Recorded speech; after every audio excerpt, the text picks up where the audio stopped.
బక్ ఈయన ఫిజికల్ ఎడ్యుకేషన్కి మన దేశంలో ఆద్యుడు కాబట్టి మన డిపార్ట్మెంట్స్ అన్నిటిలోనూ ఆయన ఫోటో ఉండాలనే ఒక సెంటిమెంట్తో నేను డిపార్ట్మెంట్లో ఆయన ఫోటో పెట్టుకున్నానండి.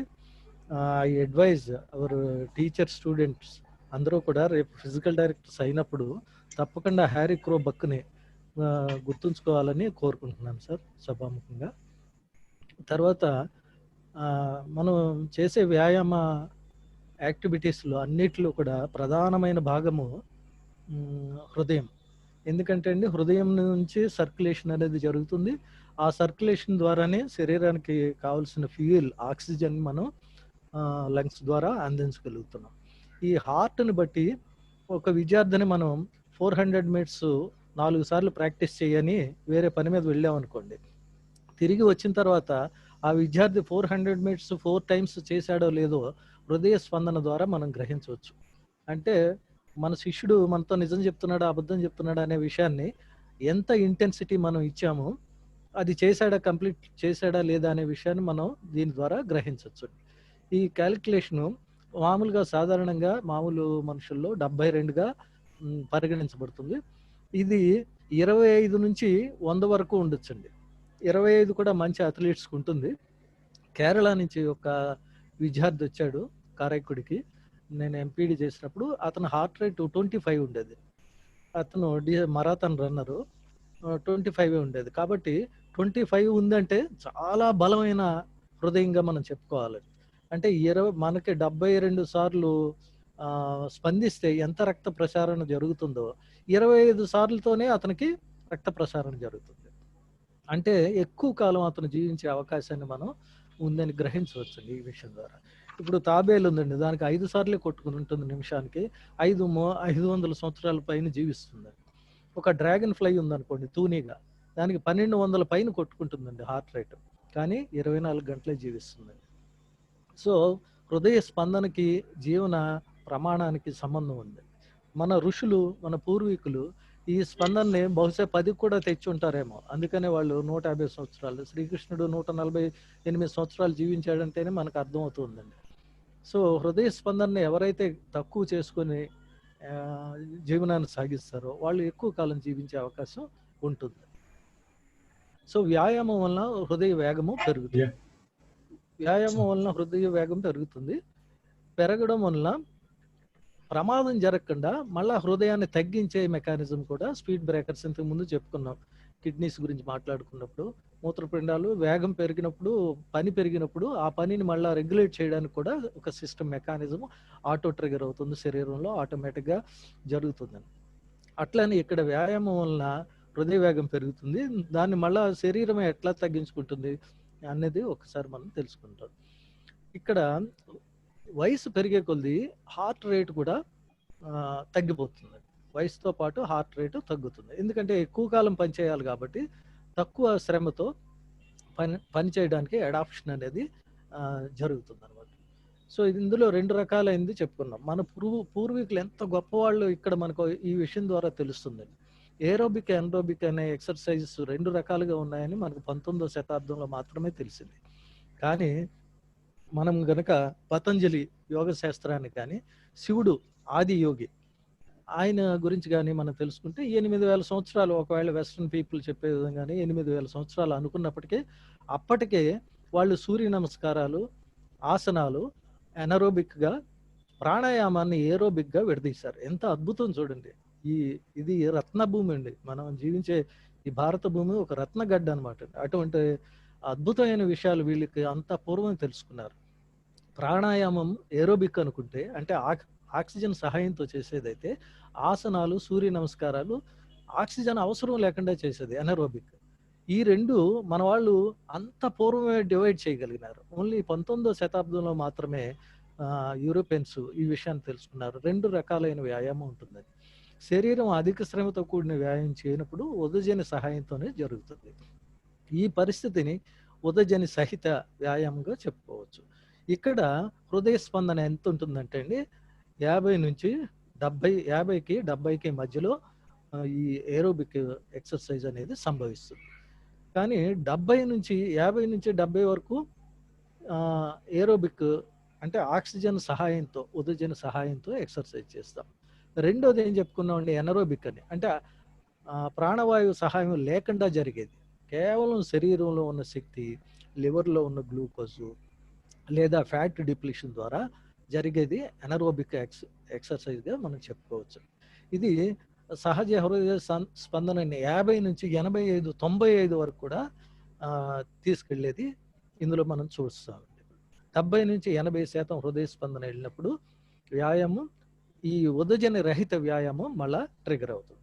మొట్టమొదట 20 నిమిషాలు ఏం జరుగుతుందండి, ఆక్సిజన్ అవసరం లేకుండానే శరీరం పనిచేస్తుంది. ఆ తర్వాత 20 నిమిషాల నుంచి 30 నిమిషాల తర్వాత ఆక్సిజన్ని సింథసైజ్ చేసుకోవడం జరుగుతుంది. ఇలా ఆక్సిజన్ని ఉపయోగించడం మొదలుపెట్టిన తర్వాత లాక్టిక్ యాసిడ్ అనేది శరీరంలో ప్రొడ్యూస్ అవడం ప్రారంభమవుతుంది. ఈ లాక్టిక్ యాసిడ్ 0.8 MMG నుంచి 1.3 MMG వరకే సహజంగా ఉంటుందండి మనం రెస్ట్ తీసుకునేటప్పుడు. ఇది 4 వరకు వెళ్ళిపోతుంది. ఇది ఎప్పుడైతే 1.3ని దాటిందో దాన్ని థ్రెష్ హోల్డ్ అంటారు. ఇదేదో కష్టమైన పదం, ఏంటో జిమ్కి కనుక్కోవద్దు. థ్రెష్ హోల్డ్ అంటే ఏం లేదండి. థ్రెష్ హోల్డ్ అంటే, లాక్టిక్ యాసిడ్ థ్రెష్ హోల్డ్ అంటే ఇది ఎక్కువగా, అంటే శరీరానికి అవసరమైన ప్రమాణంలో కాకుండా ఇంకా ఎక్కువగా స్రవించినప్పుడు లాక్టిక్ యాసిడ్ దాన్ని స్టార్ట్ అయినప్పుడు ఆ ప్రారంభాన్ని లాక్టిక్ యాసిడ్ థ్రెష్ హోల్డ్ అంటారు. ఇది కొంతసేపు జరిగిన తర్వాత ఏం జరుగుతుంది, బాడీ మళ్ళా ఆక్సిజన్ లేకుండా వ్యాయామం చేయడం మొదలు పెడుతుంది. అది 70 నుంచి 80 నుంచి 95 వరకు జరిగే ప్రతి వ్యాయామంలోనూ ఆక్సిజన్ రహిత వ్యాయామంగా కొనసాగిస్తుందండి శరీరం. ఎందుకని ఆక్సిజన్ సహాయం తీసుకోదంటే, లాక్టిక్ యాసిడ్ రిజర్వ్స్ పెరిగినాయి కాబట్టి ఆ సిస్టమ్ని షట్ డౌన్ చేసి మళ్ళీ ఆక్సిజన్ లేకుండా శరీరాన్ని పనిచేసే సిస్టమ్లోకి ఇది షిఫ్ట్ అయిపోతుంది అనమాట శరీరం. ఎంత వండర్ఫుల్ మెకానిజం చూడండి. ఆక్సిజన్ వల్ల, లాక్టిక్ యాసిడ్ వల్ల ఇబ్బంది, శరీరంలో ఉండే గ్లూకోజ్ నిల్వలు అయిపోతున్నాయి అనగానే ఆక్సిజన్ సహాయం తీసుకుంటుంది. ఆక్సిజన్ సహాయం వల్ల మలినాలు, అంటే లాక్టిక్ యాసిడ్ పెరుగుతుంది అనగానే మళ్ళా పాత సిస్టంలోకి షిఫ్ట్ అయిపోతుంది శరీరం. సో దీన్నే లాక్రిడ్జ్ అనే అతను ప్రతిపాదించాడండి ఈ సూత్రాన్ని. 50 నుంచి 70 వరకు ఉదజని సహిత జరుగుతుంది, 70 నుంచి 95 వరకు కూడా ఉదజని రహిత కన్జంప్షన్ జరుగుతుందని ఆయన ప్రతిపాదించాడు. So if heart rate does not reach this percentage of your heart rate max, అంటే గరిష్ట పరిణామంలో హృదయ స్పందన కనుక రీచ్ అవ్వకపోతే ఏరోబిక్ సిస్టమ్ మాత్రమే రన్ అవుతుంది. అంటే ఆక్సిజన్ సహిత ఏమంటామండి మనం దాన్ని, ఎనర్జీని మాత్రమే ఉపయోగించుకుంటుంది. అదే కనుక 80% కనుక దాటితే ఆక్సిజన్ రహిత లోకి వెళ్ళిపోతుంది అనమాట. ఆక్సిజన్ లేకుండా పనిచేయడం మొదలవుతుంది. మామూలుగా చిన్నపిల్లల్లో హార్ట్ రేటు పెద్దవాళ్ళకు ఉండేదానికంటే ఎక్కువగా ఉంటుంది. అది ఎట్లా ఉంటుందో ఇక్కడ టేబుల్లో ఇవ్వబడింది. ఇవి ఏదైనా బిట్ అడుగుతారేమో అని. బట్ ఇప్పుడు విషయానికి వద్దాం. హృదయ స్పందనతో వ్యాయామ తీవ్రతని ఎట్లా కనుక్కుంటాం. మామూలుగా రెస్టింగ్ హార్ట్ రేట్ అంటే మనం పడుకొని నిద్ర లేవగానే చూడాలండి. ఇది కూడా 3 సార్లు చూసుకొని యావరేజ్ తయారు చేయాలి. 3 సార్లు కొలిచి దాన్ని 3తో భాగించుకోవాలండి. రెస్టింగ్ హార్ట్ రేటు 10 సెకండ్స్కి చూసుకుంటాం మణికట్టు దగ్గర. 10 సెకండ్స్కి 10 కనుక వస్తే 60 సెకండ్లకి 60 అని, ఇట్లా 3 సార్లు కనుక తీసుకొని దాన్ని యావరేజ్ చేసినట్టయితే రెస్టింగ్ హార్ట్ రేట్ వస్తుంది. ఈ రెస్టింగ్ హార్ట్ రేటు ఒక దగ్గర నోట్ చేసి పెట్టుకోవాలి. మ్యాక్సిమం హార్ట్ రేట్ అని మొత్తం మానవాళికి ఒక ఉజ్జాయింపు సూత్రాన్ని తయారు చేశారు. అదేంటంటే అండి 220 మైనస్ వయస్సు. దీన్ని మ్యాక్సిమం హార్ట్ రేట్ అంటారు. 220 వయసు 40 సంవత్సరాలు అనుకుందామండి ఉదాహరణకు.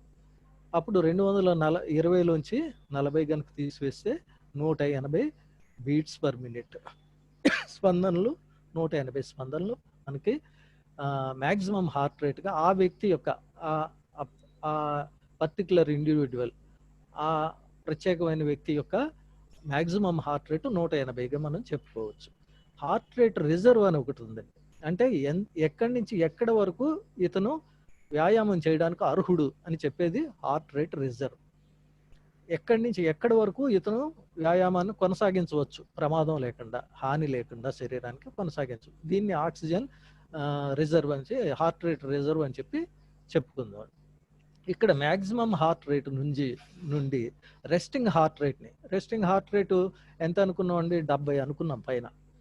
అలాగే మ్యాక్సిమం హార్ట్ రేట్ ఎలా కనుక్కుంటామండి? 220లోంచి వయసును కనుక తీసివేస్తే మ్యాక్సిమం హార్ట్ రేట్ వచ్చింది. ఆ మ్యాక్సిమం హార్ట్ రేట్లోంచి రెస్టింగ్ హార్ట్ రేట్ అంటే ఉదయాన్నే మనం తీసుకున్న 3 సార్లు కొలుచుకున్న యావరేజ్ని కనుక తీసేస్తే మనకి హార్ట్ రేట్ రిజర్వ్ అనేది వస్తుంది. ఈ హార్ట్ రేట్ రిజర్వ్ దీని ద్వారా మనం ఎంత పర్సంటేజ్ ఎక్సర్సైజ్ మనం చేస్తున్నాం అనేది తెలుసుకోవచ్చు, ఇంటెన్సిటీని కనుక్కోవచ్చు.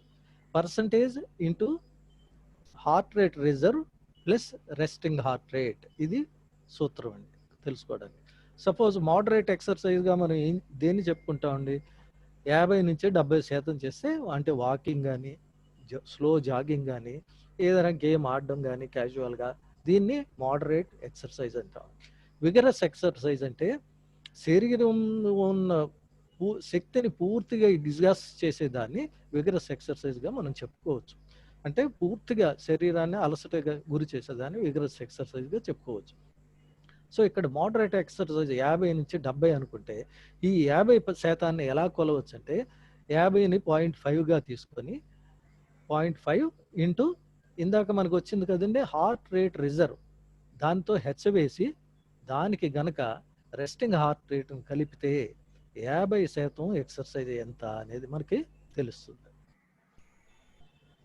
ఇక్కడ 70% కూడా కొలిసి చూపించారు. 0.7 ఇంటూ ఇతని యొక్క హార్ట్ రేట్ రిజర్వ్ 110 అనుకున్నాం.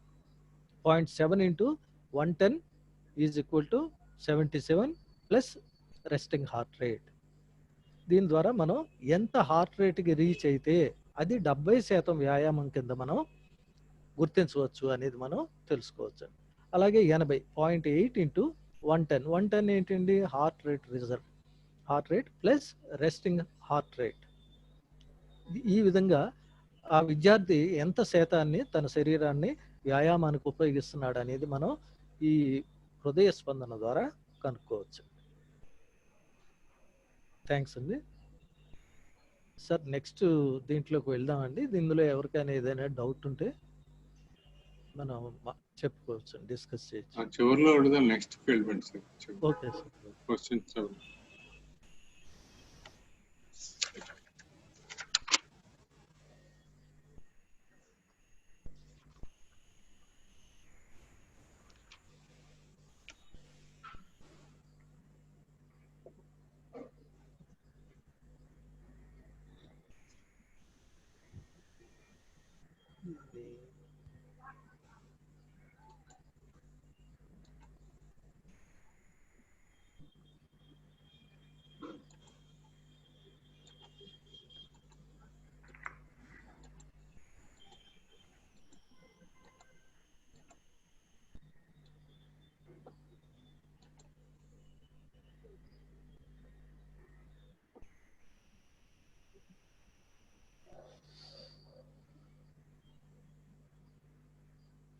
ఇది ఒక టాపిక్ ఉంది, వస్తుందా సార్ డిస్ప్లే?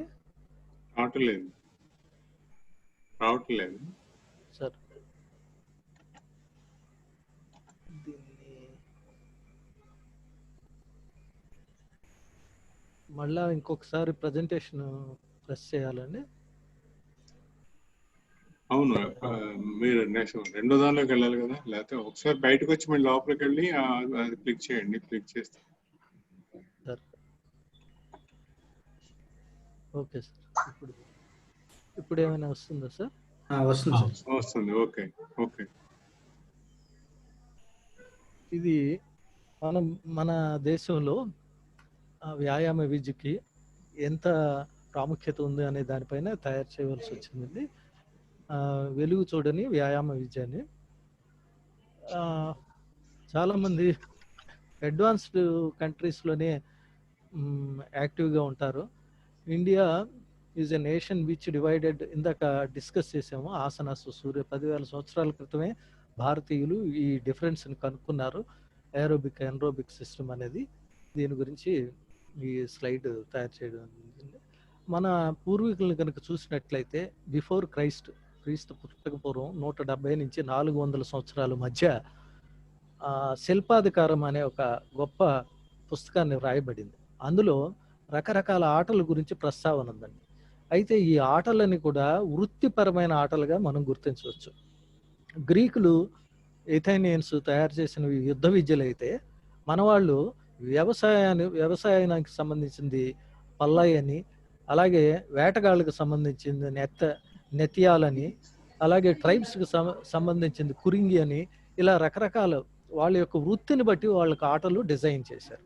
మొన్న కూడా ఈ ప్రస్తావన చేశాం, ఆ ప్రాంతంలో అవసరమైన ఆటలు ఆ ప్రాంతంలో పుడతాయి అని.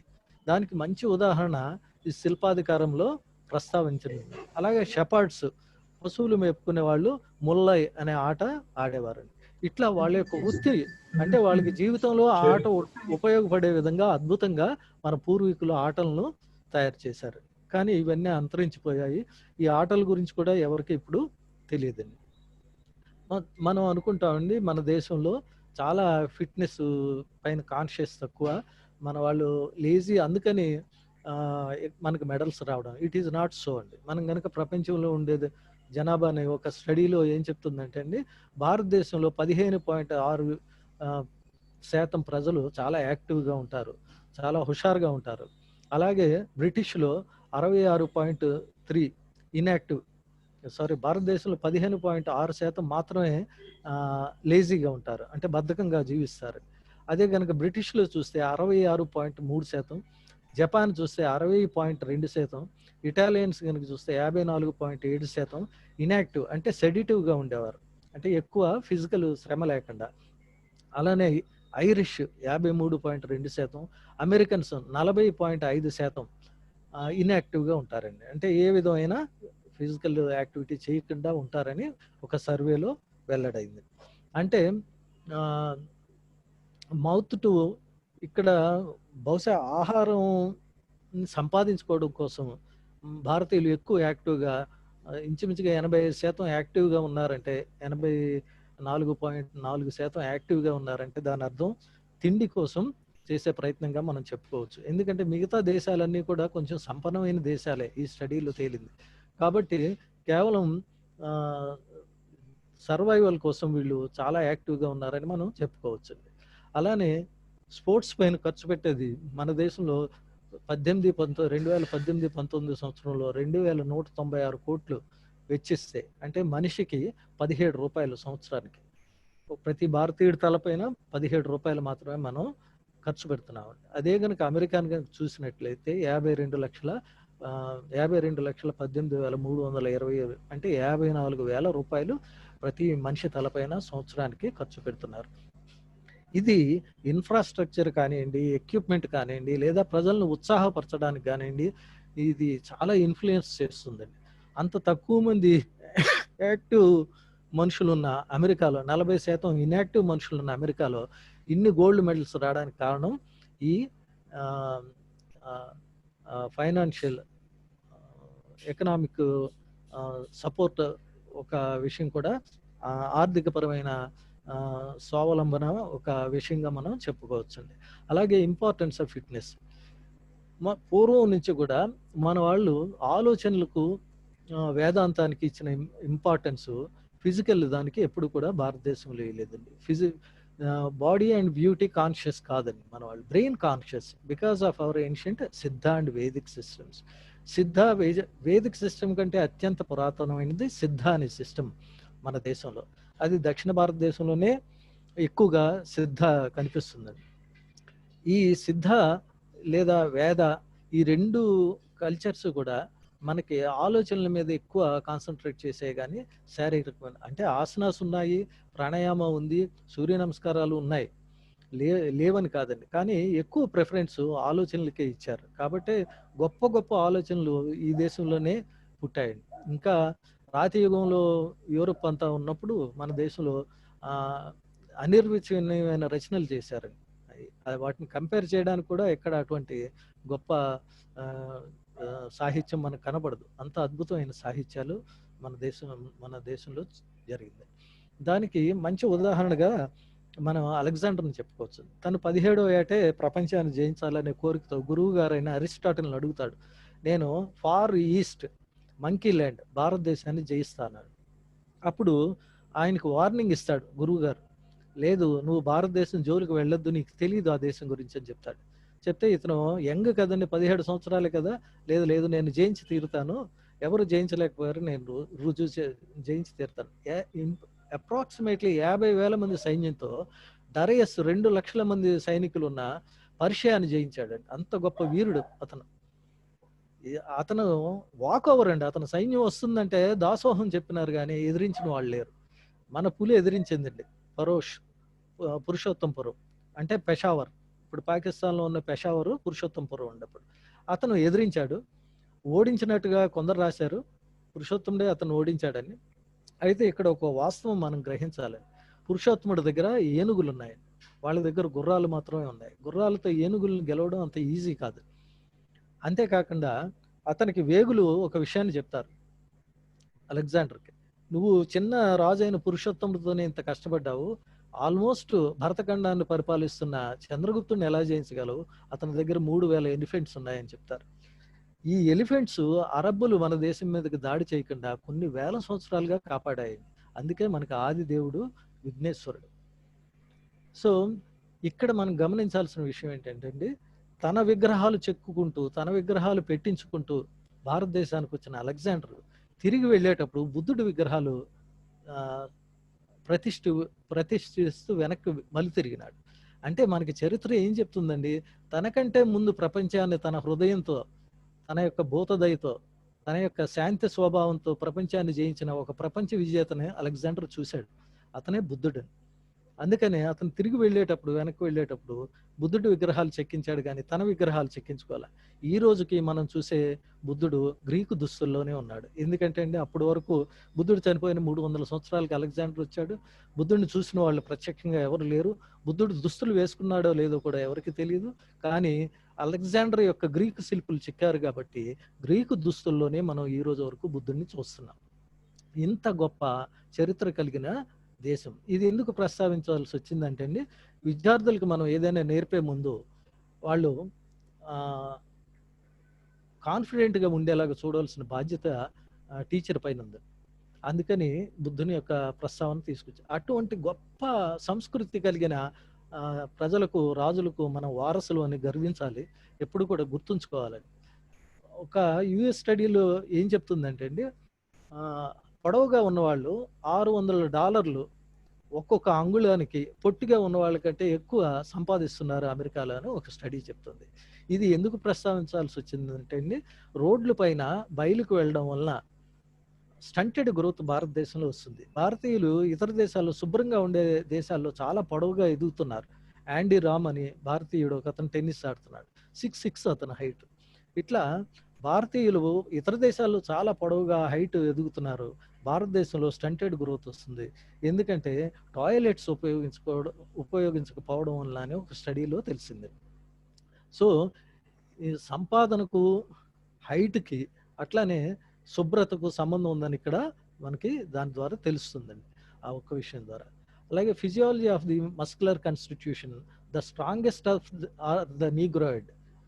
బ్లాక్స్ చాలా పుట్టుకతోనే ఫిజియలాజికల్గా చాలా స్ట్రాంగ్ అని, మంగోలాయిడ్స్ నంబర్ 2 ప్లేస్లో 2వ స్థానంలో ఉన్నారని, అలాగే తెల్ల మనుషులు కెకేషియన్స్ 3వ స్థానంలో ఉన్నారని, ఆస్ట్రలాయిడ్స్ అంటే భారతీయులు 4వ స్థానంలో ఉన్నారని చాలా కాలంగా ఒక అపోహ ఉండేదండి.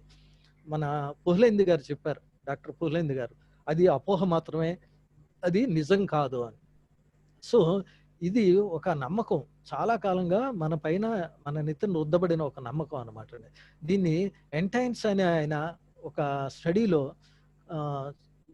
స్టడీ చేసి, అది పొరపాటు, ఫిజియలాజికల్గా బై బర్త్ ఏమీ లేవు, అవసరము మనుషుల్ని అద్భుతమైన కళాఖండాలుగా తీర్చిదిద్దుతుందని ఈయన స్టడీలో వెల్లడైంది. అది నిజం.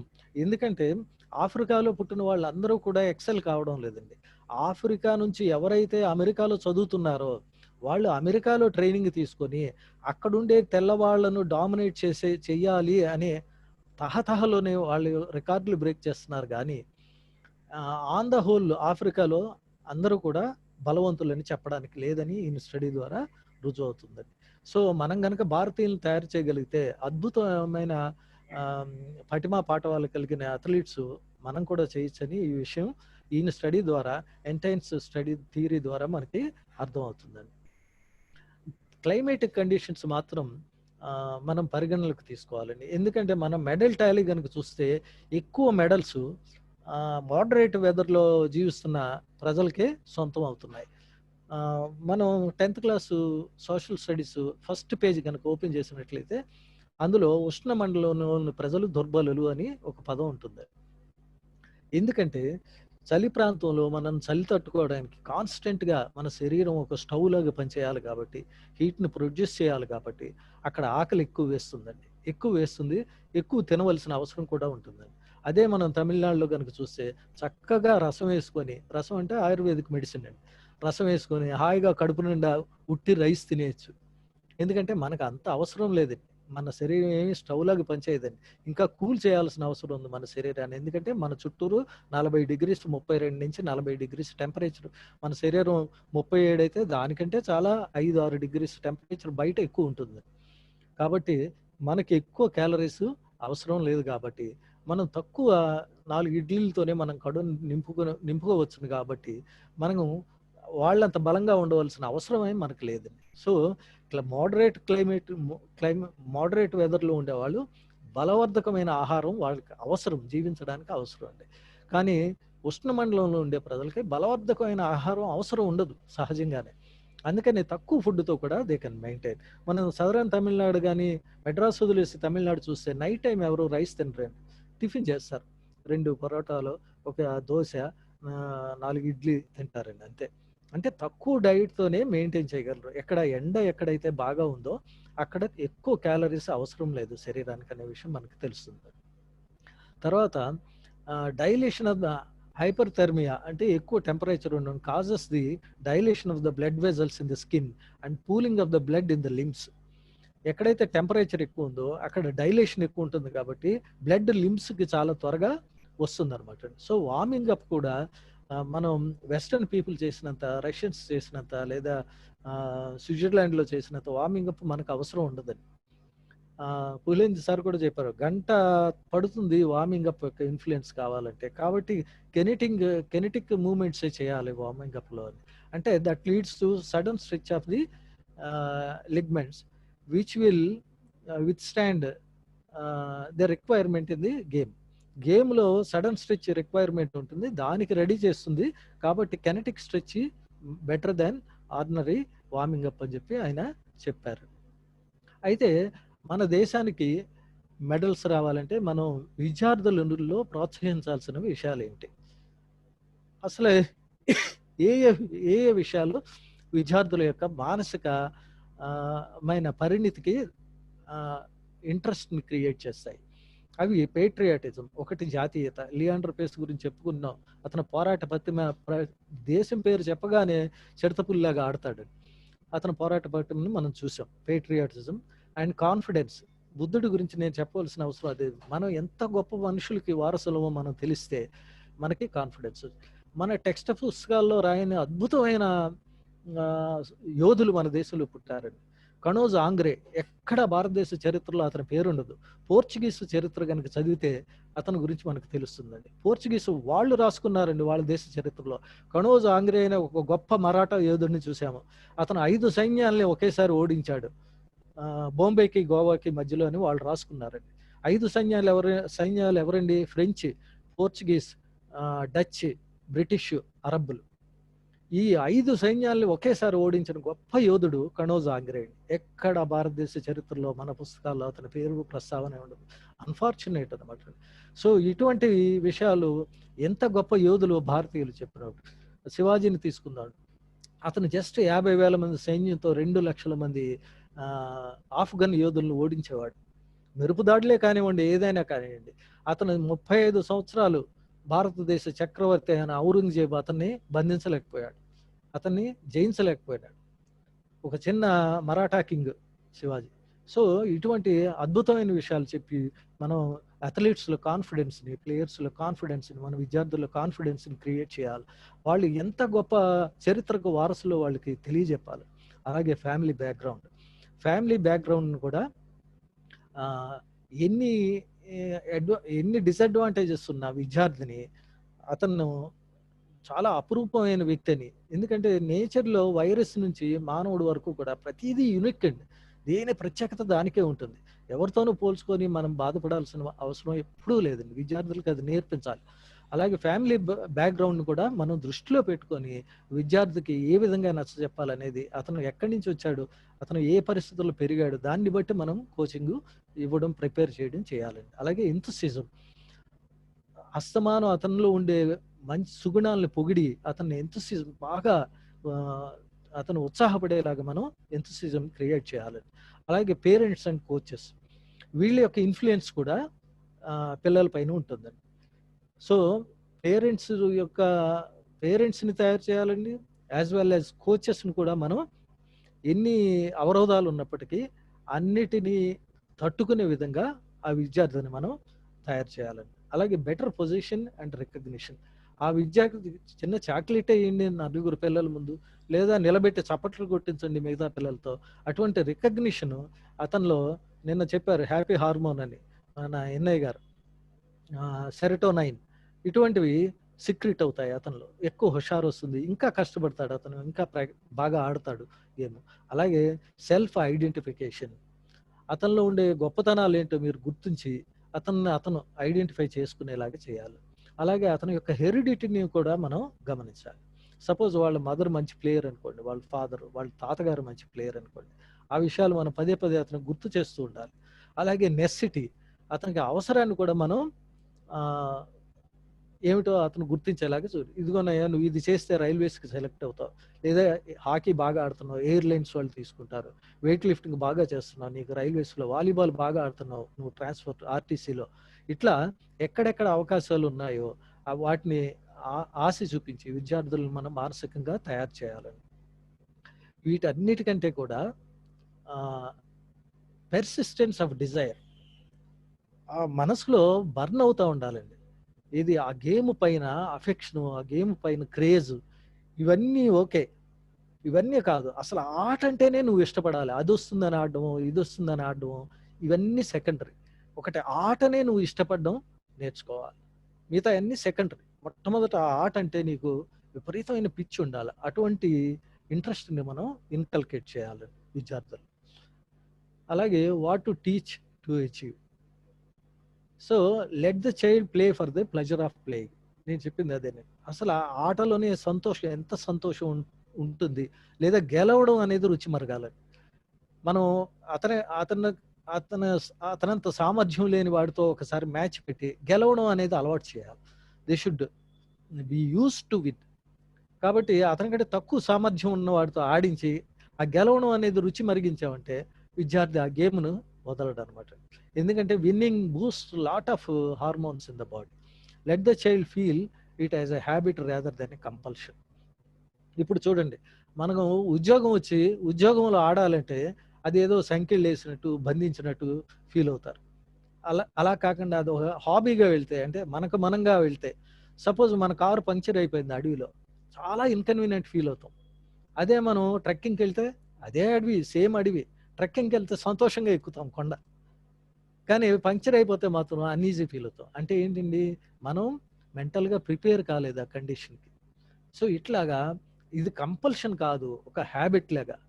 అంటే కొండ మీద మనం వెళ్ళేటప్పుడు, ట్రెక్కింగ్కి వెళ్ళేటప్పుడు హ్యాబిట్ లాగా వెళ్తాం, పంక్చర్ అయితే అది అవసరంగా ఫీల్ అవుతాం. అవసరం ఒక బర్డెన్ లాగా అనిపిస్తుంది, కానీ హ్యాబిట్ అలా అనిపించదు. కాబట్టి గేమ్ అనేది ఒక హ్యాబిట్ లాగా అనిపించేలాగా విద్యార్థికి ఉండాలి, కంపల్షన్ అనిపించేలాగా ఉండకూడదు. Let them have a freedom of hedonistic pleasure. Hedonistic pleasure అంటే ఏంటంటే అండి, చిన్నపిల్లలు వాళ్ళకి తృప్తినిచ్చే పనే చేయాలని చూస్తారు. This is called hedonism. ఏ పని చేస్తే వాళ్ళకి సంతోషం కలుగుతుందో అదే పని చేయడానికి వాళ్ళు ప్రయత్నిస్తుంటారు. సపోజ్ మీరు తల దువ్వుకొని దువ్వాన్ని పక్కన పెట్టి, అరే ఈ దువ్వాన్ని తీయకరా అన్నారనుకోండి, తీయాలనుకుంటాడు. ఆ క్యూరియాసిటీ, అసలు ఏముంది ఇందులో, మా డాడీ తీయద్దన్నారు. దిస్ ఈజ్ కాల్డ్ హెడోనిజం అనటండి. అలాంటివి చేయడంలో వాళ్ళకి చిన్న తృప్తి ఉంటుంది. Let them have that satisfaction, nothing wrong in it. వాళ్ళు ఏం చేయాలి, అరే చాక్లెట్లు తెచ్చాను, ఇవి ఇక్కడ పెడుతున్నాను, తినేసేవు నువ్వు అనాలన్నమాట. అంటే అది తిన్నప్పుడు ఎక్కువ తృప్తి ఉంటుంది వాడికి వద్దన్న పని చేయడం. దిస్ ఇస్ కాల్డ్ హెడోనిజం అనమాట. సో సరే తిన్నావా, ఓకే, అది నీ గురించే తెచ్చాలే అంటే మళ్ళీ చాలా సంతోషపడతాడు అనమాట. తర్వాత let the society and community praise the child for being an athlete. ఈ రికగ్నిషన్ మనం క్రియేట్ చేయాలి. నేను చెప్పాను కదండి, మొన్న బి సురేందర్ అని అతను ట్రైన్ చేస్తే భారతదేశానికి సిల్వర్ మెడల్, గోల్డ్ మెడల్ తీసుకొచ్చాడు. అతనికి ప్రమోషన్ ఇవ్వలేదండి. ఆ క్యాడర్లో నేషనల్ మెడల్కి ప్రమోషన్ ఉంది, కానీ ఇంటర్నేషనల్ గురించి ఎక్కడ ప్రస్తావన లేదు వాళ్ళ ఆఫీసర్స్. వెంటనే నేను ఏం చేశాను, నేనే ఒక లెటర్ డ్రాఫ్ట్ చేసి డీజీపీకి రాయడం జరిగింది. అంతేకాదు ఆయన నిరుత్సాహపడినాడు, నేషనల్ మెడల్ ఉండడం ఏంటి, ఇంటర్నేషనల్ మెడల్కి ప్రమోషన్ లేకపోవడం ఏంటి. వెంటనే నేను ఏం చేశానండి, మా కాలేజీలో ఆయనకి సన్మానం అరేంజ్ చేసి మా కాలేజీకి చీఫ్ గెస్ట్గా తీసుకెళ్ళి సన్మానం చేసి, ఇలాంటివి మనం ప్లాన్ చేసి మన విద్యార్థులకు వాళ్ళు 10 మంది గుర్తించేలాగా, 10 మంది ప్రైజ్ చేసేలాగా, ఎందుకంటే డిసప్పాయింట్ కాకుండా చైల్డ్ని కనీసం నెలకు ఒకసారో, 2 నెలలకు ఒకసారో, 3 నెలలకు ఒకసారో ఎక్కడో ఒక చోట అతను గుర్తింపు కలిగేలాగా విద్యార్థికి. ఎవరో కొత్త వాళ్ళు వచ్చారు మన డిపార్ట్మెంట్లో, వెంటనే పరిచయం చేయండి, ఈ విద్యార్థి ఇంటర్ యూనివర్సిటీలో పలానా మెడల్ తెచ్చాడండి, వెంటనే పరిచయం చేయండి. వాళ్ళకి ఎంతో సంతోషం ఉంటుంది. అండ్ మిగతా పిల్లలకి అది ఇన్స్పిరేషన్, మిగతా పిల్లలు నేను కూడా ఏదైనా సాధించాలనేది వస్తుంది. ఇవన్నీ చిన్న చిన్న ట్రిక్స్ మన ప్రొఫెషన్కి ఉపయోగపడే నేను మీ ముందుకు తీసుకొస్తున్నాను. Common questions in sports. చాలా మంది మనకి కామన్ మ్యాన్ అడుగుతూ ఉంటారు, ఏమయ్యా ఎక్సర్సైజ్ చేస్తే హెల్త్ ఇంప్రూవ్ అవుతుందా, నిజంగానే దానికి ఏదైనా ఇది ఉందా, మెడికల్గా ఏం లేదంట కదా అని అంటారు. Does it give youthfulness? నిజంగా యవ్వనంతోనే ఉంటారా ఆటలాడేవాళ్ళు? Does it improve longevity? జీవన పరిమాణం పెరుగుతుందా? What should be called as exercise? అసలే వ్యాయామం అని దేన్ని అనాలి? All the strenuous jobs could be called as exercises. కష్టపడి చేసే ప్రతి పనిని మనం ఎక్సర్సైజ్ అని పిలవచ్చా? ఇలాంటి సందేహాలు మనల్ని చాలా మంది అడుగుతూ ఉంటారు. సో ఈ రీసెంట్గా ఒక లేడీ, ఆండర్సన్ అనే లేడీ శరీరంలో అనేక హార్మోన్స్ రిలీజ్ అవుతున్నట్టుగా కనిపెట్టింది. ఆవిడకి బహుశా ఒక 20-25 సంవత్సరాల తర్వాత నోబెల్ ప్రైజ్ రావచ్చేమో. ఆమె ఏం కనుక్కున్నదంటే అండి, సైటోకైన్స్లో మయోకైన్స్ అనే హార్మోన్స్ని కనుక్కున్నది. ఈ హార్మోన్స్ ఏం చేస్తున్నాయండి, శరీరాన్ని ఇందాక మనం చెప్పుకున్నాం, ఏరోబిక్ ఎన్రోబిక్ ఎలా స్విచ్ ఓవర్ అవుతాయి ఒకదాని తర్వాత. మొట్టమొదటిగా ఎన్రోబిక్తో స్టార్ట్ అవుతుంది, మధ్యలో ఏరోబిక్ లీడ్ తీసుకుంటుంది, ఒక స్టేజ్ దాటిన తర్వాత మలినాలు ఎక్కువ తయారయ్యేసరికి లాక్టిక్ యాసిడ్ 4 దగ్గరికి వచ్చేసరికి, మ్యాక్సిమం వచ్చేసరికి మళ్ళీ ఎన్రోబిక్లోకి సిస్టము మారిపోతుందని చెప్పాలి. ఇలాంటి పనులు చేయడమే కాకుండా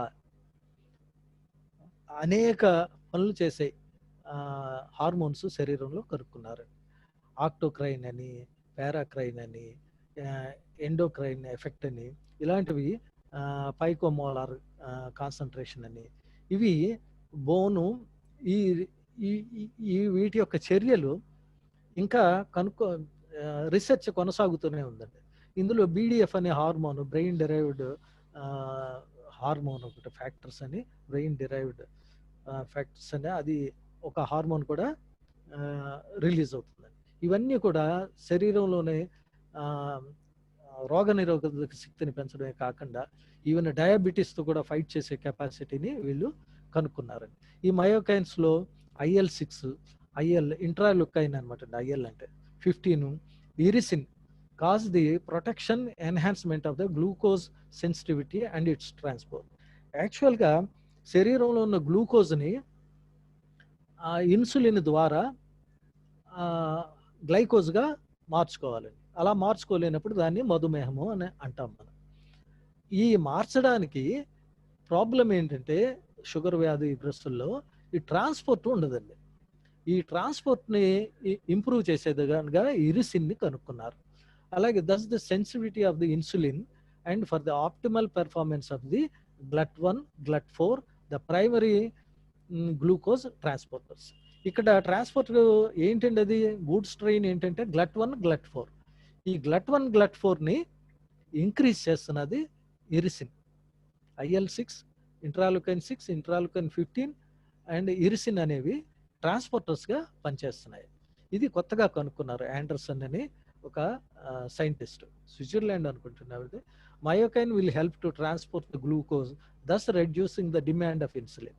ఎప్పుడైతే ప్యాంక్రియాస్ నుంచి రావాల్సిన ఇన్సులిన్ యొక్క డిమాండ్ తగ్గుతుందో ఆటోమేటిక్గా మనం డయాబెటీస్ అయ్యే అవకాశం లేదు. సో ఈ విధంగా మయోకైన్స్ చాలా వండర్ఫుల్ థింగ్స్ అనేవి ఈ వ్యాయామం ద్వారా శరీరంలోకి వస్తున్నాయని మనం ఎవరైనా ప్రశ్నించినప్పుడు మనం ఆన్సర్ చేయడానికి పనికొస్తుంది.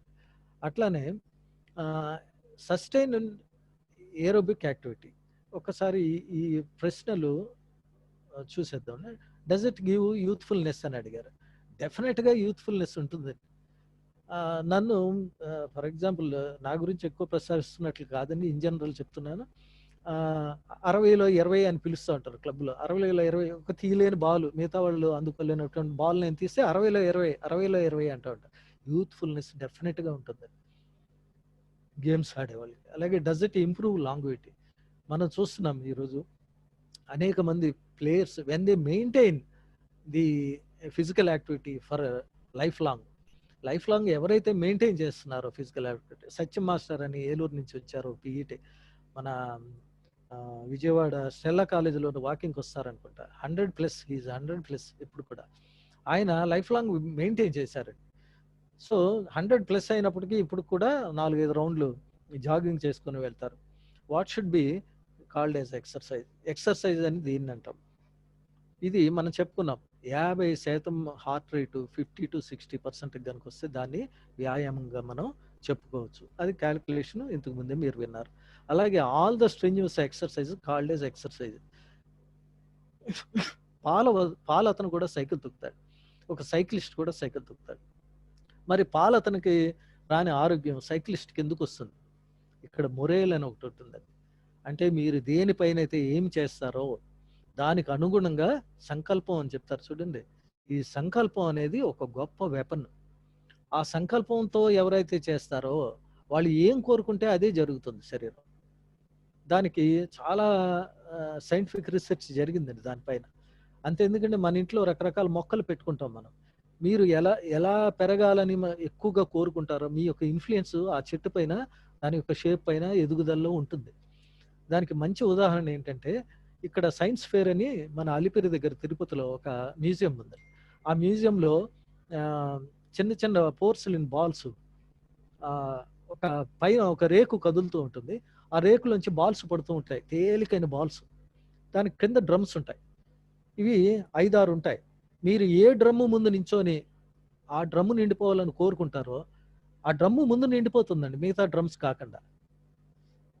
అంటే your brain has a frequency to influence the materialistic things. అంతేకాదండి, దీనిపైన చాలా రీసెర్చ్ జరిగింది. మీకు నేషనల్ జియోగ్రఫిక్ ఛానల్లో చూపించారు.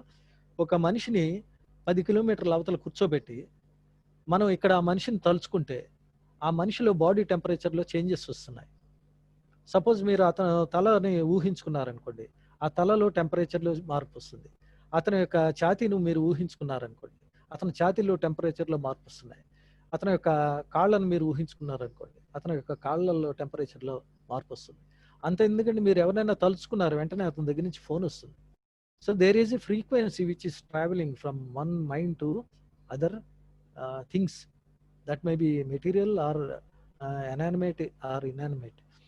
సో ఇట్లా the moral influences a lot exercise. నేను ఆరోగ్యంగా ఉండాలని మీరు ఏ పని చేసినా అందులో మీరు ఆరోగ్యాన్ని పొందుతారు డెఫినెట్గా, అందులో డౌటే లేదు. ఒక పాలు అమ్ముకునే అతను ఆరోగ్యంగా ఉండాలని సైకిల్ తొక్కితే డెఫినెట్గా it will give healthy results. అలా కాకుండా ఏంటి వీడు డబ్బులు ఇవ్వడు, వీడు అప్పు, వీడికి పాలు పోస్తున్నానే, నా కర్మ ఇది, నేను కర్మ చేసుకుంటున్నానే అని సైకిల్ తొక్కాడు అనుకోండి, అది హెల్తీ యాక్టివిటీ కాదు. కాబట్టి ఎక్సర్సైజ్ చేసేటప్పుడు కాన్షియస్తో చేయాలి. నేను హెల్తీగా ఉండాలి అని చేస్తే డెఫినెట్గా హెల్త్ ఇంప్రూవ్ అవుతుంది. సో మయోకైన్స్ గురించి మనం ఇప్పుడు చెప్పుకున్నాం. అట్లానే BDNF ఇందాక చెప్పుకున్నాం కదండి, హిప్పో క్యాంపస్ నుంచి వస్తుంది, బ్రెయిన్ డెరైవ్డ్ న్యూరో ఫ్యాక్టర్స్ అని. ఇది కూడా చాలా వరకు కాగ్నిటివ్ స్కిల్స్ని ఎగ్జిక్యూటివ్, మనం ఏ విధంగా ప్లాన్ చేస్తున్నాము, ఏ విధంగా మనం చర్యలు చేస్తున్నాము అని ఎగ్జిక్యూట్ చేయడానికి ఉపయోగపడుతుందని రీసెర్చ్లో తెలిసిందండి. What has to be done? మనకి మన దేశానికి మెడల్స్ కావాలి, గుర్తింపు రావాలంటే ఏం చేయాలి? Indian should select sport which need lesser physical progress. మనం ఇన్ఫ్రాస్ట్రక్చర్ కానీ, సైంటిఫిక్ అప్రోచ్ కానీ, ప్రిపరేషన్ కానీ ఇవి మనకి అందుబాటులో లేనందున తక్కువ ఫిజియలాజికల్ పారామీటర్స్ అవసరమైన, అంటే తక్కువ శక్తితో చేయగలిగినాయి. మనం ఎందుకని చెస్ ఛాంపియన్స్, మనం ఎందుకని బిలియర్డ్స్ ఛాంపియన్స్? బిలియర్డ్స్ మనల్ని కొట్టిన వాళ్ళు ఎవరు లేరండి. గత 100 సంవత్సరాలు తీసుకోండి, బిలియర్డ్స్ మనల్ని కొట్టేవాళ్ళు ఎవరు లేరండి. చెస్ ఛాంపియన్స్ మన దేశం. మిగతా విషయాలన్నింటిలో ఎక్కడో ఉన్నాం కానీ చెస్ కానీ, బిలియర్డ్స్ కానీ, ఈ మధ్యన షటిల్ కానీ, లెస్సర్ ఫిజికల్ ప్రావెస్ ఉండే గేమ్స్ని మనం తీసుకుంటే డెఫినెట్గా మనం చైనీస్ దగ్గర నుంచి చాలా నేర్చుకోవాలి. చైనీస్ పొట్టిగా ఉండే వాళ్ళు ఏమేమి చేయగలరో అవి చూసుకొని అందులో వాళ్ళు దూసుకుపోతున్నారు. వాటిల్లో వెయిట్ లిఫ్టింగ్ ఒకటి, జిమ్నాస్టిక్స్ ఒకటి. సో ఎక్కువ మెడల్స్ అక్కడి నుంచి వాళ్ళు రాబడుతున్నారు. మనం కూడా అట్లనే ప్లాన్ చేసుకోవాలి. తక్కువ ఫిజికల్ ప్రావెస్ ఉండే గేమ్స్ని మనం ఎన్నుకోవచ్చు. అలాగే planning must be well in advance in the primary age. చాలా ఎర్లీగా, ఇప్పుడు పూర్వంలాగా ఏజ్ బారు అంటే జనరల్గా ఎక్సర్సైజెస్ చేయడానికి ఏజ్ బార్ ఉంటుందేమో కానీ కొందరు పిల్లలు పుట్టగానే పువ్వు పరిమళించినట్లు అన్నట్లుగా కొందరు పుడతారు. వాళ్ళను మనం ట్రైన్ చేసుకోవచ్చు. ఎట్లా అంటే బోన్స్ పాడవకుండా, బోన్స్ బెండ్ అయిపోకుండా, దొడ్డికాళ్ళు ఇటువంటి రాకుండా ప్లాన్ చేసుకొని తక్కువ లోడ్ ఇస్తూ వాళ్ళని ట్రైన్ చేయొచ్చు. అంటే వాళ్ళు గిఫ్ట్తో పుడతారు. గిఫ్ట్తో పుట్టిన వాళ్ళని మనం క్యాచ్ చేయగలగాలి. క్యాచ్ చేసి వాళ్ళని ట్రైన్ చేయొచ్చు, ఎర్లీగా వాళ్ళని ట్రైన్ చేయొచ్చు. Psychological counselling to be made a must. Srinivas అని, కోలా శ్రీనివాస్ అని నా స్టూడెంట్ ఒక అతను బాంబేలో కోచ్గా ఉన్నాడు. నేను ఏదో టోర్నమెంట్కి వెళ్ళినప్పుడు వచ్చి సార్ నా దగ్గర ఒక ప్రాబ్లం ఉంది సార్, ఓ పాప చాలా బాగా ఆడుతుంది sir, Australia open juniors select అయింది సార్ ఇండియా నుంచి. ఆ పాపకి లీడ్లో ఉంటేనే ఆడుతుంది సార్, తక్కువ స్కోర్ ఉన్నప్పుడు ఫైట్ చేయలేకపోతుంది సార్ అని చెప్పాడు. చెప్తే నేను కౌన్సిలింగ్ చేశాను. ఆ సంవత్సరం షీ రీచ్డ్ క్వార్టర్ ఫైనల్స్కి రీచ్ అయ్యింది. ఇట్లా మనం ఏం చేయాలంటే మన పిల్లలు మనం చెప్పరు, మనం చెప్తే వినరు కానీ వేరే వాళ్ళు చెప్తే వింటారు. ఎందుకంటే ఆ వేరే వాళ్ళు మిగతా కండిషన్స్ అన్నిటిని పరిగణలోకి తీసుకోకుండా స్ట్రైట్ టు ద బ్రెయిన్ బాణం వేసినట్లుగా చెప్తారనమాట. ఆ వేరే వాళ్ళ గురించి కూడా మన పిల్లలకి ఏ విషయాలు తెలియదు, పెరిఫెరల్ నాలెడ్జ్ ఉండదు కాబట్టి ఆ సబ్జెక్టును మాత్రమే వాళ్ళ దగ్గర నుంచి గ్రహిస్తారు. కానీ తల్లిదండ్రుల దగ్గర నుంచి బోల్డ్ అని పెరిఫెరల్ ఇష్యూస్ ఉంటాయి. ఏంటంటే నాకు స్కూటర్ కొనలేదు, నాకు సైకిల్ కొనలేదు, నాకు కొత్త బ్యాగ్ కొనలేదు, నాకు షూ కొనలేదు, ఇలాగా పెరిఫెరల్ కొన్ని ఇష్యూస్ ఉంటాయి. కాబట్టి వాళ్ళకి బాణం తగిలినట్టు తగలదు, వేరే వాళ్ళు చెప్తే మాత్రం తగులుతుంది. ఇక్కడ కూడా ఈ కౌన్సిలింగ్ అనేది మనం తీసుకెళ్ళాలి. ఆ సోర్స్ని యూజ్ చేసుకోవాలి, కౌన్సిలింగ్ చేస్తూ ఉండాలి పిల్లలు. అలాగే వేరే పిల్లలు మన కొలీగ్స్ యొక్క పిల్లలు మనం కౌన్సిలింగ్ చేయాలి. బాగా చదువుతున్నావు అంటే కదా మీ డాడీ చెప్పారన్నారు, చెప్పకపోయినా సరే పాజిటివ్గా వాళ్ళకి ముందు పాజిటివ్ విషయాలు చెప్పి, నువ్వేం ఆడుతున్నావు, మరి మీ డాడీ మంచి ప్లేయరే, నువ్వేం ఆడుతున్నావు అని అడగాలి. అట్లా మన ఫీల్డ్లోకి స్లోగా వాళ్ళని తెచ్చుకోవాలి. ముందు వాళ్ళ దగ్గరికి, వాళ్ళ ఇష్యూస్లోకి వెళ్ళి మన ఫీల్డ్లోకి వాళ్ళని స్లోగా తెచ్చుకోవాలి. అలాగే inspiration and motivation both should be planned to size the psych of the athlete. ఆ అథ్లీట్ ఎటువంటి వాడు, ఇంట్రోవర్టా, ఎక్స్ట్రోవర్టా, ఎట్లా ఉన్నాడు, వాడికి ఏం అవసరం అనేది మనం గ్రహించాలి. అంటే ఏ విషయాల్లో వాడు సెన్సిటివ్, ఏ విషయాల్లో చాలా స్టబ్బర్న్, ఈ విషయాలు మనం గ్రహించాలి. విజయ్ కుమార్ అని చెప్పి నా దగ్గర ఒక అథ్లీట్ ఉండేవాడు. అతనికి నీ పాడైతే అపోలోలో స్పోర్ట్స్ హాస్టల్లో ఉండగా హైదరాబాద్లో నీ పాడైతే సర్జరీ చేశారు, అపోలోలో ఫెయిల్ అయింది, ఇంటికి పంపించేశారు. కానిస్టేబుల్ అతను వస్తే నేను ఒక డాక్టర్ గారి దగ్గరికి తీసుకెళ్ళా, ముఖేష్ అని. ఆయన పనికిరాడయ్యా, వెస్టర్న్ కమోడ్ యూజ్ చేయాలి, సైకిల్ తొక్కడానికి కూడా పనికిరాడాను, నేను ఈయన్ని తయారు చేస్తాను సార్ అన్న. ఆయన నవ్వి, ఆయన మంచి సర్జన్, చాలా నవ్వి, మీరు స్పోర్ట్స్ మెన్ మెదడు మోకాల్లో ఉంటుందయ్యా, మా దగ్గరకు వచ్చేటప్పుడు కాళ్ళు విదిలిస్తారు, పాదంలోకి వచ్చేస్తుంది మెదడు అన్నాడు. కరెక్ట్గా 6 months అండి, 10.8 చేశాడు 100 meters, state record, police meet record. Long jump silver medal, 100 meters gold medal. 6 months తర్వాత తీసుకెళ్ళి చూపించాను. ఆయన ఆశ్చర్యపోయి ఏం చేసావు అన్నాడు. నాకు ఒక దేవుడు ఉన్నాడు, షణ్ముగం అని, డాక్టర్ షణ్ముగం అని, కారైకుడిలో ఫిజియాలజీలో డాక్టరేట్ చేశాడు, రష్యాలో క్లినికల్ కెన్సియాలజీలో డాక్టరేట్ చేశాడు. ఆయన దగ్గర నేను 1 సంవత్సరం శుశ్రూష చేస్తే నీ ట్రీట్మెంట్ నేర్పించాడు ఆయన, సర్జరీ లేకుండా. ఆయన మన Asian Games gold medallist table tennis, చంద్రశేఖర్కి నేను క్యూర్ చేస్తానంటే భారతదేశం వినిపించుకోకుండా అమెరికాకి పంపించి సర్జరీ చేయించింది. ఆయన బెడ్ రెడీని అయిపోయాడు చంద్రశేఖర్. సో ఆయన దగ్గర కనుక వచ్చుంటే డెఫినెట్గా ఆయన క్యూర్ చేసి ఉండేవాడు. అంత అద్భుతమైన వ్యక్తి ఆయన డాక్టర్ గారు. అద్భుతమైన కేసులు చేశారండి. ఆయనకి ఇల్లు రాసిచ్చిన వాళ్ళు ఉన్నారు, కార్లు కొనిచ్చిన ఉన్నారు. అమెరికాలో సర్జరీస్ ఫెయిల్ అయిన వాళ్ళని ఆయన క్యూర్ చేసేవాడు. సో ఇట్లా మనం చాలా మంది నిష్ఠాతుల యొక్క సహాయాన్ని సైకలాజికల్ కౌన్సిలింగ్కి తీసుకోవచ్చు. అలాగే ఇన్స్పైర్ చేయాలండి అథ్లీట్ని.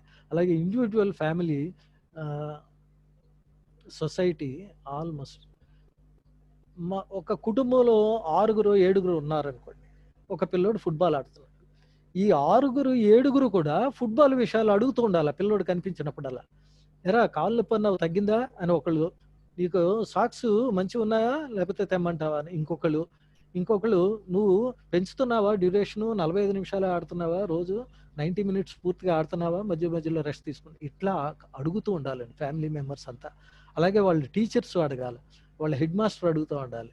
ఇప్పుడు ఎలా ఆడుతున్నావు, నువ్వు బాగుందా, సెలక్షన్ వచ్చే అవకాశం ఉందా నీకు స్టేట్. ఇట్లా మనం ఒక ఎన్విరాన్మెంట్ అథ్లీట్ చుట్టూరు క్రియేట్ చేయాలి. అతనికి ఎక్కడికి వెళ్ళినా దానికి సంబంధించిన విషయాలే వాళ్ళు మాట్లాడుతూ ఉండాలి. అప్పుడు అథ్లీట్ యొక్క సైక్ చాలా అద్భుతంగా తయారవుతుంది. నేను నా గేమ్ చుట్టూరు ప్రపంచం ఉంది అని అతనికి అనిపించాలి. అలాగే economic and infrastructure had it's impact on the confidence levels of N athlete. ఎప్పుడు కూడా ఇవన్నీ కలిపితేనే ఒక అద్భుతమైన సృష్టి జరుగుతుంది. మనకి పిసి శుక్లా అనుకుంటుంది సెంట్రల్ మినిస్టర్గా, స్పోర్ట్స్ మినిస్టర్గా ఉన్నప్పుడు ఏ మెడల్ రాలేదు మనకి ఏషియన్ గేమ్స్లో. అప్పుడు రాజీవ్ గాంధీ గారు తొందరపడి గబుక్కుని ఒక ప్రశ్న అన్నారు, ఇంత డబ్బు ఖర్చు పెట్టాము మనకి ఒక్క మెడల్ కూడా రాలేదు అని శుక్లాని అడిగారు. అప్పుడు శుక్లా గారు ఒక అద్భుతమైన ప్రశ్న వేశారు, ఏమండి మనం మనిషికి 2 పైసల కంటే తక్కువ ఖర్చు పెడతాము, కొరియన్స్ మనిషికి 200 రూపాయల కంటే ఎక్కువ ఖర్చు పెడతా ఉన్నారు, గోల్డ్ మెడల్ 200 రూపాయలు ఖర్చు పెట్టే వాళ్ళకి వస్తుందండి, 2 పైసల కంటే తక్కువ ఖర్చు పెట్టే వాళ్ళకి వస్తున్నారు. సో ఇక్కడ this is not alone the problem, but one of the problems. ఈ ఎకనామిక్ స్ట్రక్చర్ బిల్డ్ చేయడం స్పోర్ట్స్ చుట్టూరు, it will give results definitely, but in a long prolonged ప్రాసెస్లో ఇమీడియట్గా డబ్బు పెట్టేగానే మెడల్స్ రావు. It takes time to evolve the whole scenery of the sports.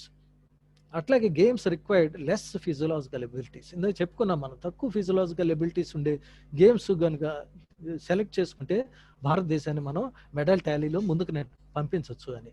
ఇవి తక్కువ ఫిజికల్ ప్రాసెస్ ఉండేవి table tennis, billiards, snooker, badminton, tennis, handball, థైబాలు, ball badminton, wushu, అలాగే చాలా మైనర్ గేమ్స్. ఇవి మనం తీసుకొని ఇందులో విద్యార్థులు కనుక తయారు చేస్తే అట్లీస్ట్ ఒలింపిక్ స్థాయిలో కాకపోయినా Asian Games, number of international tournaments ఉన్నాయి, not only Olympics and World Cup, World Championships, వాటిల్లో పార్టిసిపేట్ చేసే అవకాశం ఉంటుందని. అలాగే break through sports science phenomenal హైట్స్కి వెళ్తుందండి, కానీ బేసిక్స్ మాత్రం చేంజ్ కావు. బేసిక్స్ అలానే ఉంటాయి, మన యొక్క పర్సెప్షన్ చేంజ్ అవుతూ ఉంటుందండి. Shattering our own perception of what is normal. మనం ఏదైతే నార్మల్గా ఊహించుకుంటున్నామో దాన్ని ఎప్పుడు కూడా సైన్స్ ఒక ప్రత్యేకమైన దృక్కోణంలో చూస్తుంది దాని విషయాలు. సపోజ్ మనం అరుంధతి నక్షత్రాన్ని చూస్తున్నాం, మనకి బయటగా పెళ్ళి అవగానే అరుంధతి నక్షత్రం చూస్తారు. ఎందుకంటే మిగతా నక్షత్రాలన్నీ ఒక దిశలోనే తిరుగుతాయి, కానీ అరుంధతి నక్షత్రం మాత్రం ఆ ఋషి ఆ అరుంధతి రెండు ఒకదాని చుట్టూరు ఒకటి తిరుగుతాయి. అందుకనే వాటిని చూపెడతారు అనమాట, భార్యాభర్తలు అలా ఉండాలి. ఆ నక్షత్రం మనం ఈ రోజు చూస్తున్నాము, కానీ ఆ నక్షత్రం 20 కాంతి సంవత్సరాల దూరంలో ఉందనుకోండి. ఈ రోజు మనం చూసిన వెలుతురు 20 సంవత్సరాల క్రితంది. అంటే 1999 సంవత్సరాల క్రితం అది కనుక పోయినా సరే ఇంకా 19 సంవత్సరాలు మనం 99 రోజులు మనం దాన్ని 364 రోజులు దాన్ని చూస్తూనే ఉంటాం. అది పోయినప్పటికీ కూడా ఈ రోజే అది పోయింది అనుకోండి, ఇంకా 20 సంవత్సరాలు మనం ఆ నక్షత్రాన్ని చూస్తూనే ఉంటాం. ఎందుకంటే ఆ వెలుతురు అక్కడ రిలీజ్ అయిపోయిందే, ట్రావెల్ అవుతుంది. సో ఇటువంటి విషయాల్ని సైన్స్ పసిగడుతుంది, మన న్యాచురల్ అయ్యి చూడలేదు.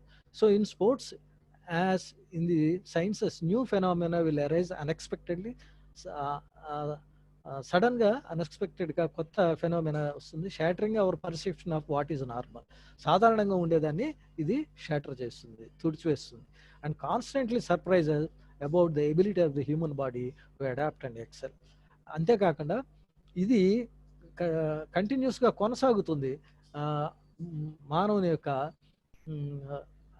అడాప్షన్స్, బాడీని ఏ విధంగా మలుచుకోగలుగుతాడు పరిస్థితులకు అనుగుణంగా అనేది చూస్తే మనకి ఇది ఒక అద్భుతంగానే తోస్తుంది. ఈ అద్భుతాలు కంటిన్యూస్ గా జరుగుతూ ఉంది. ఈ ఎర్నెస్ట్ జోక్ల్ అనే అతను ఒక జర్మన్ సైంటిస్ట్ అండి, చాలా అద్భుతమైన పుస్తకాలు స్పోర్ట్స్ పైన రాశాడు. అలాగే 1940లో మైల్ రన్ 4 నిమిషాల్లో పరిగెత్తారు. 1500 మీటర్లు 4 నిమిషాల్లో పరిగెత్తారు. కానీ ఈ ఫీటు అందరూ చేయలేరు అని అనుకున్నారు. కానీ ఫిలిపడోసిస్ అంటే మనకు తెలుసు, అతను మరాథన్ రేస్ మొట్టమొదట పరిగెత్తాడు. ఏథెన్స్ టు మరాథన్ 1500 సంవత్సరాల క్రితం పరిగెత్తాడు. ఆ డిస్టెన్స్ ని చాలా తక్కువ మంది చేయగలరు. 40 కిలోమీటర్లు 196 మీటర్లు, 42 కిలోమీటర్లు 196 మీటర్లు చాలా తక్కువ మంది పరిగెత్తగలరని ఊహించుకున్నారు అందరూ కూడా. యాక్చువల్గా ఫిలిపడోసిస్ పరిగెత్తింది చాలా ఎక్కువ డిస్టెన్స్, ఆ డిస్టెన్సే కాదు, ఇంకా చాలా ఎక్కువ దూరం పరిగెత్తాడు అతను. పరిగెత్తి నాకు కల వచ్చింది, దారిలో నిద్రపోతే ఆ కళలో మనం కనుక ఇప్పుడు యుద్ధం స్టార్ట్ చేస్తే గెలుస్తామని ఒక మెసేజ్ వచ్చింది. వీళ్ళు ఎథేనియన్ సహాయం అడుగుతారు, గ్రీకులు అడిగితే వాళ్ళు సహాయం చెయ్యం, మేము సంక్రాంతి దాటితే కానీ యుద్ధం చెయ్యమంటారు. అంటే అప్పుడు ఇతను వస్తూ దారిలో నిద్రపోతాడు. ఆ నిద్రలో కళ వస్తుంది, అందులో దేవతలు చెప్తాయన్న ఏమని, మీరు యుద్ధం స్టార్ట్ చేస్తే గెలుస్తారు, పర్షియన్స్ పైన యుద్ధం చేసి గెలుస్తారు. ఆ యుద్ధం కనుక వాళ్ళు ఓడిపోయి ఉంటే ఈరోజు మనకు అరిస్టాటిల్ తెలియదు, సాక్రటీస్ తెలియదు, ప్లాటో తెలియదు, ఈ ఫిలాసఫీ లేదు. అంటే ప్రపంచ చరిత్రను గతిని తిరగరాసిన గొప్ప వ్యక్తి ఫిలిపడోసిస్ అని మనం చెప్పుకోవచ్చు. కాపాడాడు ఒక సంస్కృతిని, చరిత్రను అతను నిలబెట్టాడు అన్నమాట. ఆ డిస్టెన్స్ని ఈరోజు 10 మిలియన్ అంటే 1 కోటి మంది పరిగెడుతున్నారు. ఇది అందరూ చేయగలరా మారథాన్ రేస్ అనుకున్నారు ఒకప్పుడు, కానీ ఇప్పుడు 1 కోటి మంది పరిగెడుతున్నారు. ఎంత మార్పు వచ్చిందో సమాజంలో చూడండి. అలాగే ప్రజెంట్ సినారియో చూస్తే మనం 50 మిలియన్ల రెగ్యులర్ రన్నర్స్ ఉన్నారండి ప్రపంచంలో. అలాగే 500 billion of US dollars circulate అవుతుంది. 100 మీటర్స్ రికార్డ్ ప్రూవ్డ్ బై 4%. అలాగే జావెలిన్ త్రో పెర్ఫార్మెన్స్ చూస్తే 30% పెరిగింది. పోల్ వాల్ట్ పెర్ఫార్మెన్స్ చూస్తే 19% పెరిగింది. హూ says more than 80% of the adolescent population is inactive. WHO ఏం చెప్తుందండి, 80% బద్దకస్తులు ఉన్నారు భూమి పైన అని చెప్తుంది. అయినప్పటికీ ఇన్ని రికార్డులు బ్రేక్ అవుతూ వస్తున్నాయి. అలాగే WHO 10% 2025 లోపు 10% తగ్గించాలి బద్దకస్తుల్ని అని చెప్పి ప్రయత్నం చేస్తుంది. What is people need exercise, ఇక్కడ ఏవో అడ్డుస్తున్నాయి, need exercise to force the onslaught of diabetes in future. ఎక్సర్సైజ్ని కంపల్సరీ చేయవలసిన రోజు మనకు దగ్గరలోనే ఉందండి, డయాబెటీస్ని నిరోధించాలంటే. అలాగే WHO divided people into age groups 5 to 17, 18 to 64 and 65+. ఈ విధంగా ఆరోగ్యవంతుల్ని వరల్డ్ హెల్త్ ఆర్గనైజేషన్ లెక్క వేస్తుందండి. అలాగే adults aged 18 to 64 sir continue చేయొచ్చా? చేయండి సార్, కంటిన్యూ చేయండి, నో ప్రాబ్లం. 18 to 64 150 నిమిషాలు moderate intensity aerobic physical activity throughout the week or do at least 75 minutes vigorous exercise చేయమని చెప్తారు. ఈ ఇంటెన్సిటీ, ఇంత హై ఇంటెన్సిటీ కేవలం ఫ్యాట్ బర్నింగ్ కి ప్రిస్క్రైబ్ చేయబడిందండి. అలాగే aerobic activity should be performed in boats of at least